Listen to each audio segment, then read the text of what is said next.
हरे कृष्णा, जय श्रील प्रभुपाद। शरीर का परिवर्तन एक स्वीकृत तथ्य है।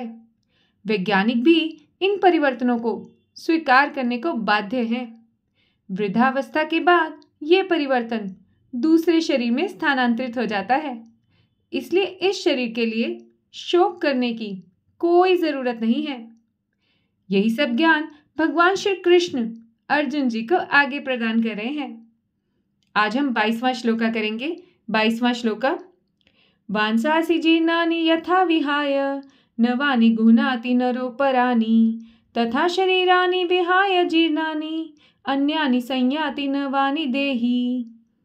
अर्थात जिस प्रकार मनुष्य पुराने वस्त्रों को त्याग कर नए वस्त्र धारण करता है, उसी प्रकार आत्मा पुराने तथा व्यर्थ के शरीरों को त्याग कर नवीन भौतिक शरीर धारण करता है। अब अनुवाद के अनुसार आत्मा का दूसरे शरीर में स्थानांतरण परमात्मा की कृपा से ही संभव हो पाता है। शरीर में 6 प्रकार के परिवर्तन होते हैं। जैसे एक नए कोट को जब हम पहनते हैं, उसे बार बार पहनते हैं, धीरे धीरे वो फटना शुरू हो जाता है और आखिरकार हम उसे फेंक देते हैं और फिर से नया कोट पहनते हैं। आत्मा भी उसी प्रकार परिवर्तन के बाद पुराने शरीर को त्याग कर नए शरीर में जाती है। परमात्मा तथा आत्मा की उपमा 2 मित्र पक्षियों के साथ की गई है जो वृक्ष पर बैठे हैं। एक पक्षी आत्मा वृक्ष के फल को खा रहा है और दूसरा पक्षी परमात्मा अपने मित्र को देख रहा है। कृष्ण साक्षी पक्षी है और अर्जुन भोक्ता पक्षी। दोनों मित्र हैं, किंतु फिर भी एक स्वामी है और दूसरा उसका सेवक। विस्मरणशीलता ही एक शरीर से दूसरे शरीर में जाने का कारण है। जैसे ही एक पक्षी आत्मा दूसरे पक्षी भगवान श्री कृष्ण को परम गुरु के रूप में स्वीकार करके उनकी शरण में जाता है, तो वह आत्मा सारे शोकों से विमुक्त हो जाता है। यहाँ भगवान ने अर्जुन को उपदेश दिया है कि वे अपने पितामह और गुरु के देहांतरण पर शोक प्रकट न करें, अपितु उसे इस धर्म युद्ध में उनके शरीरों का वध करने में प्रसन्न होना चाहिए, जिससे वे कर्म फलों से तुरंत मुक्त हो जाएं।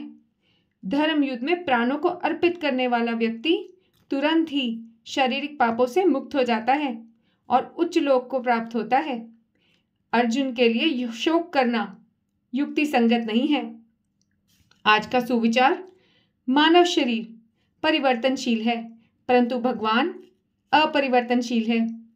जैसे आकाश में बादल बन जाते हैं, वर्षा होती है, गर्जना होती है, जल की बूंदें बरसती हैं, पर आकाश ज्यों का त्यों ही रहता है, उसी प्रकार ईश्वर भी आकाश की तरह है। उनमें संसार का उत्पन्न और लीन होना, व्यक्ति आदि में परिवर्तन होना आदि क्रियाएं होती रहती हैं, परंतु वे ईश्वर परिवर्तन रहित रहता है। इसलिए अब अपने अंदर परिवर्तन लाइए, रोज नाम जपिए, भगवान का कीर्तन करिए या सुनिए और जोर से बोलिए हरे कृष्ण कृष्ण कृष्ण हरे हरे, हरे राम राम राम हरे हरे, और खुश रहिए। इसी के साथ भगवद गीता यथारूप का 22वां श्लोका पूरा हुआ। इस चैनल को लाइक और सब्सक्राइब करते रहिए और खुश रहिए। हरे कृष्णा, जय श्रील प्रभुपाद।